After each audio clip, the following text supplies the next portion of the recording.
So, guys, welcome back. And today I'm in casuals and looking at the whole scenario, which you're aware of squatters and tenants not paying the rent and then staying for free. And this is going on in whole America. And a recent law was passed in Florida where they have passed a squatter law that you cannot squat in the house and stay. The police has been given the power to evict them. So today I am going to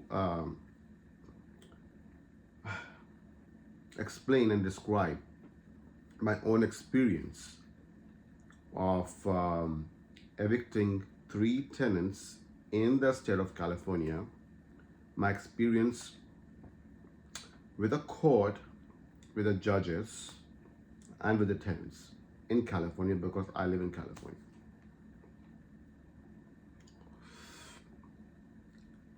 So, this is, I would like to say that this is like really unfortunate that we are living in the most powerful country in the whole world and we have to go through this nonsense. This is very far from logic and this shouldn't be practiced, you know. Okay, so let's start with my latest eviction, which was done 4 months ago.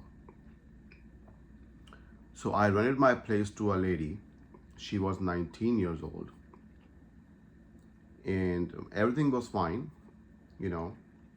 She came as like very presentable, but very quickly after running the place, she started bringing guests, overnight guests in the house, which was against the lease agreement. Then she was smoking marijuana outside and inside the house, okay? And then she was not doing any of the house chore works, like you are supposed to take out the trash on the street, you are supposed to clean the bathroom, you are supposed to clean the kitchen trash, you are supposed to clean the dishes after you cook in the kitchen, and you also need to clean the stove, you know, these small things. So other tenants in the house started telling me that this is going on. And then I, first of all, tried to talk to her, but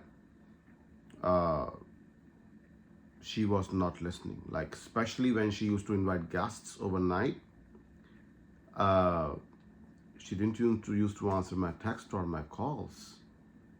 And one time I had to call the cops, and the cops called her on her phone, and I go by the name of Sam. So they asked her that, Sam, you're a landlord. So she said, who Sam? So I was like pretty much like shocked. Okay. So I served her the notice, 3-day notice to quit because of the nuisance. And I told that to the cop, and cop said, you cannot do that. You have to give her a month's notice. No. Cops don't know the laws. So don't be dependent on cops that they will be knowing about the laws. No. Cops only know about the law enforcement. They don't know about the laws. Okay? So what happened that I gave her 3-day notice to quit. She did not leave after 3 days. Then after that, you give like a 5-day notice to her. And the 5-day notice is given in person. And after the 5-day notice, again, she did not leave.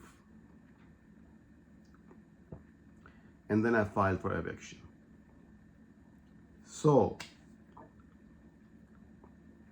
The eviction day comes, and one day before the eviction, the sheriff calls me, and they say that someone with the name of, say, Peter, I don't want to name that person. Peter has filed for adverse possession. It's called a claim of right to possession. Now, the third person, he comes in the picture, Peter, and he says that I rented the place to him and I did a verbal agreement, and the Mr. Peter cannot be evicted. So if Peter cannot be evicted, then my tenant, say for example, like her name was Daisy. Okay, so Daisy cannot be evicted either. Okay, so all the tenants which we were going to evict are not going to be evicted. So they used a loophole in the eviction system. When you're filing for eviction, you need to file a paper as well. And that paper is called right of possession to the property. So that means that any of the tenants who are not listed in the tenant agreement would also be evicted. Otherwise, if you are evicting Daisy, okay, and if you haven't mentioned in the summons unknown occupants, then on the day of eviction or one day before the eviction, Daisy can call any of her friend, ask them to fill a form, right to possession, to the right to possession of the premises, and then that person can give that paper to the sheriff, and all the eviction process would be halted. So they will get 15 more days,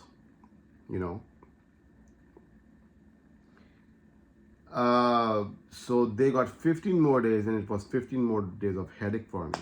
Though they have to pay the court for 15 days, whatever the rate is as per the tenancy agreement. And then there's one more catch.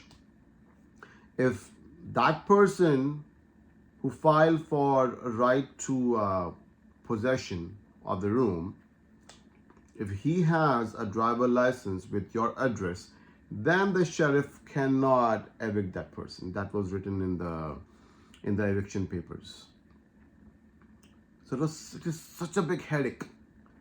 It is such a big headache to evict someone who is unwanted, who is breaking your rules, who is inviting unknown people. You don't know that unknown person is a criminal or what kind of a background they have. They are drug addicts or what. You don't know. So why all the powers have been taken away from the landlord? I don't understand. Now this my tenant, I would name her Daisy. I don't want to name her exact name. So Daisy, when I served her the papers, she also hired an attorney. And look at that. I'm not an attorney, but I went to the law library in the court, and then there's also a lot of forums on the internet where you can go and read. So I got pretty well accustomed of how to file for summons and complaints for evictions, because you are supposed to know all these things. If you are the landlord, especially in California, you are supposed to know all these things.